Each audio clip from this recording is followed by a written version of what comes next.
ሁሉም በጠፍ ጨለማ ቀና ብለን የምንመለከታቸው አንጸባራቂ ከዋክብቶችና ከመሬት ከፍ ብለው የተሰቀሉ ሳተላይቶች፣ የሚወድቁ ቁስ አካሎች የሚያደርጉት እንቅስቃሴ በማይታይ የተፈጥሮ ሕግ የተሳሰረ ነው። አንድ አእምሮ ከብዙ መቶ ዓመታት በፊት ሰማይና ምድር ሊያስተሳስር የሚችል ሕግን እንዴት ሊገልጥልን ቻለ? በዚህ ዘጋቢ ፊልም የክፍለ ዘመኑን አወዛጋቢ ጥያቄዎች የስበት ጽንሰ ሐሳብ እንዴት ሊፈታው እንደቻለ የምንመለከተው ይሆናል።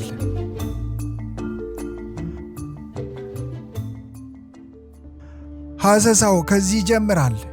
በአራተኛው ክፍለ ዘመን ይኖሩ የነበሩ ጥንታውያን ግሪኮች ሁሉም ቁስ አካሎች የራሳቸው የሆነ ተፈጥሯዊ መገኛ ቦታ ወይም ናቹራል ፕሌስ አላቸው የሚለውን ጽንሰ ሐሳብ ያምኑ ነበር።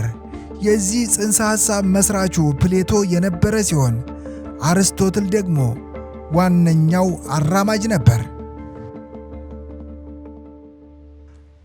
አርስቶትል ኦን ዘ ሄቨን በሚለው መጽሐፉ ሁሉንም በተፈጥሮ ያሉ በአካባቢያችን የምንመለከታቸውን ቁስ አካሎች በአራት ምድብ ከፍሎ ያስቀምጣቸዋል።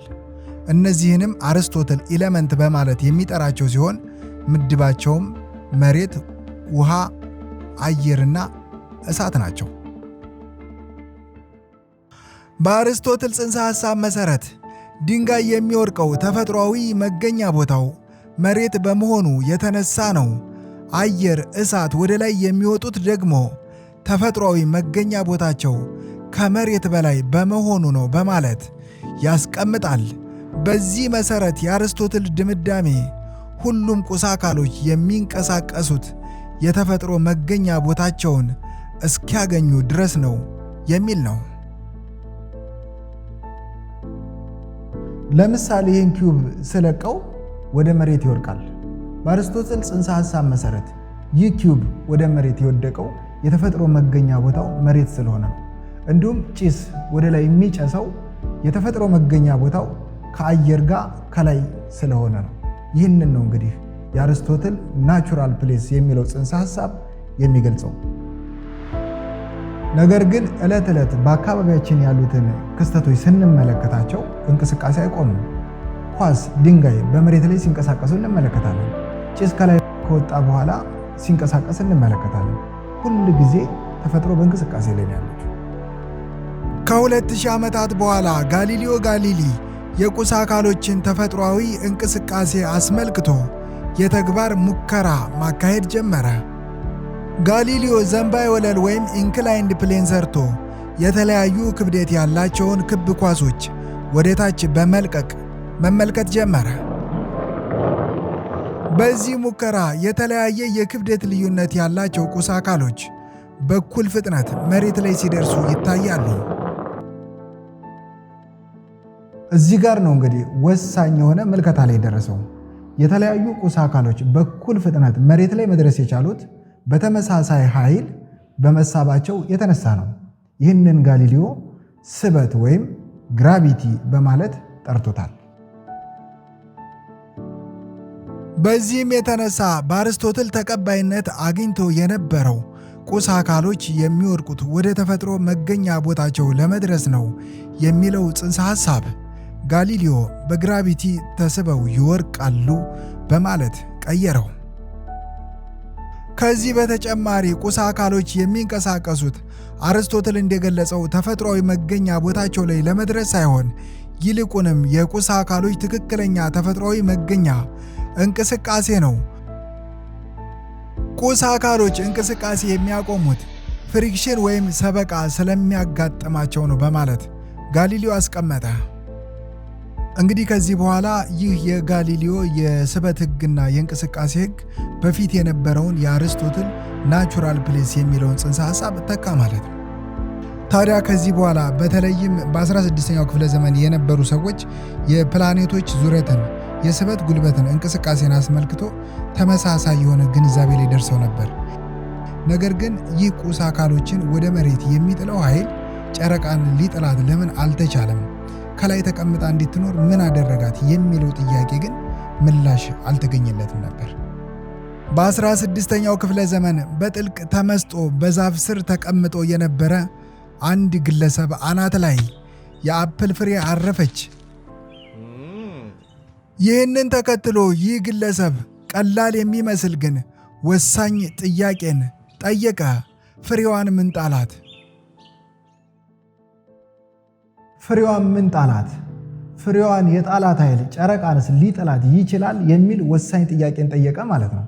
ከዛም አይዛክ ኒውተን አዎ ቁስ አካሎችን እንዲወድቁ የሚያደርጋቸው ተመሳሳይ ኃይል ጨረቃንም በኦርቢቷ ዙሪያ እንድትሽከረከር አድርጓታል የሚል ድምዳሜ ላይ ነው የደረሰው። አይዛክ ኒውተን ቁስ አካሎችን ወደ መሬት እንዲወድቁ የሚያደርጋቸው ይህ የስበት ኃይል በተመሳሳይ መልኩ ጨረቃንም እንድትሽከረከር የሚያደርጋት ነው የሚል ድምዳሜ ላይ ነው የደረሰው። ይህንን መልከታውን በ1687 ፊሎሶፊያ ናቹራሊስ ፕሪንሲፒያ ማቴማቲካ በተባለውና በታሪክ የመጀመሪያ በሆነው የሳይንስ መጽሐፉ አሳተመ። በዚህም አይዛክ ኒውተን ዓለም አቀፋዊ ገላጭ የስበት ቀመርን ወይም ዩኒቨርሳል ግራቪቴሽናል ሎው አካተተ። ይህ ቀመር ነው እንግዲህ ዩኒቨርሳል ግራቪቴሽናል ሎው በመባል የሚጠራው። ፎርስ ኦፍ ግራቪቲ ሁል ጊዜም ቢሆን በሁለት ቁስ አካሎች መካከል የሚፈጠር ሲሆን ካላቸው የክብደት ብዜት ጋር ቀጥተኛ ግንኙነት ያለው ነው። ከርቀታቸው ደግሞ በኢንቨርስ ስኩዌር ላው ነው የሚገናኘው። ታዲያ ይህ የተፈጥሮ ሕግ በዋነኝነት የሚገልጸው አንድ ቁስ አካል የስበት ጉልበትን መቋቋም የሚችል ፍጥነት ካለው ተመልሶ ወደ መሬት ሳይወድቅ ሲሽከረከር መኖር እንደሚችል ነው። ይህ እንዴት ሊሆን እንደሚችል የካኖን ኳስ ማስወንጨፊያ ምሳሌን ተጠቅመን እንመልከተው።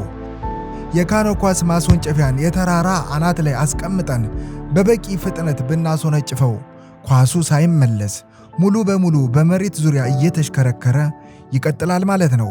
ልክ ጨረቃ ሳትወድቅ እንደምታደርገው።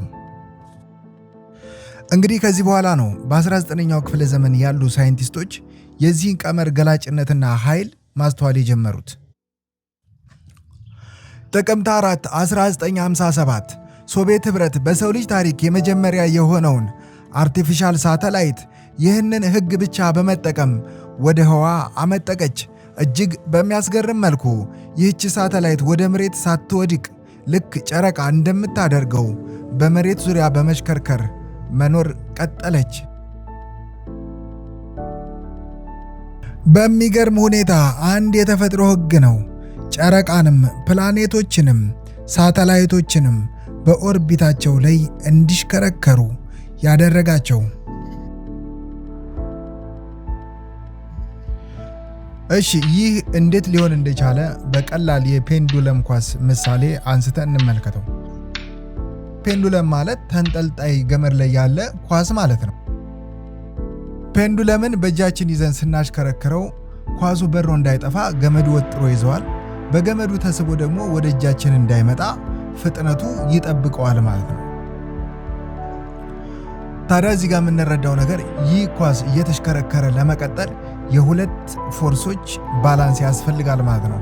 አንደኛው በፍጥነቱ የሚፈጠር ፎርስ አለ፣ ሁለተኛው በገመዱ ስበት የሚፈጠር ፎርስ አለ ማለት ነው። በተመሳሳይ መልኩ ሳተላይቶችም በመሬት የሚፈጠርባቸውን የስበት ጉልበት በኃይለኛ ፍጥነት እየተሽከረከሩ ፍጥነትንና የስበት ጉልበትን ባላንስ አድርገው ይኖራሉ ማለት ነው። ከዚህ በተጨማሪ ይህ ሕግ ሁሉም ቁስ አካሎች ከከፍታ ቦታ ላይ ተስበው የሚወድቁበትን የፍጥነት ልዩነት ወይም አክሰለሬሽን ዲዩ ቱ ግራቪቲ ያለው መጠን 9.8 ሜትር ፐር ሰከንድ ስኩዌር እንደሆነ ማስላት አስችሎናል።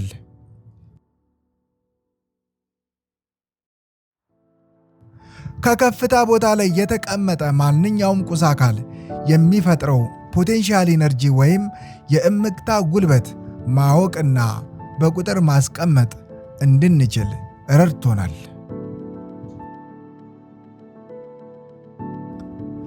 የአይዛክ ኒውተን የስበት ሕግ በእርግጥም እጅጉን አስገራሚ ነው። ምድራችን በፀሐይ ዙሪያ ስትሽከረከር 365 1/4ኛ ቀናት ይፈጅባታል የሚለው እውነታ በሳይንስ የተደረሰው ይህንኑ ቀመር መሰረት በማድረግ ነው።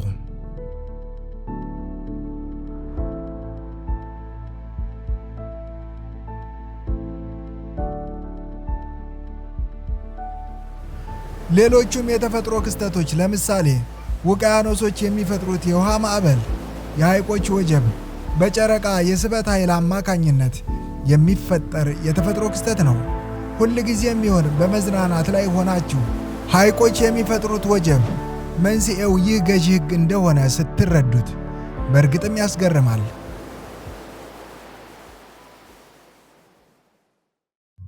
ውድ ተመልካቾቼ ለዛሬ ይዤላችሁ የቀረብኩት የሳይንስ ቪዲዮ ከላይ የተመለከታችሁትን ይመስል ነበር። ቀጣይ በሌላ የሳይንስ ቪዲዮ እስከምንገናኝ ቸር ቆዩ፣ ቸር ሰንብቱ።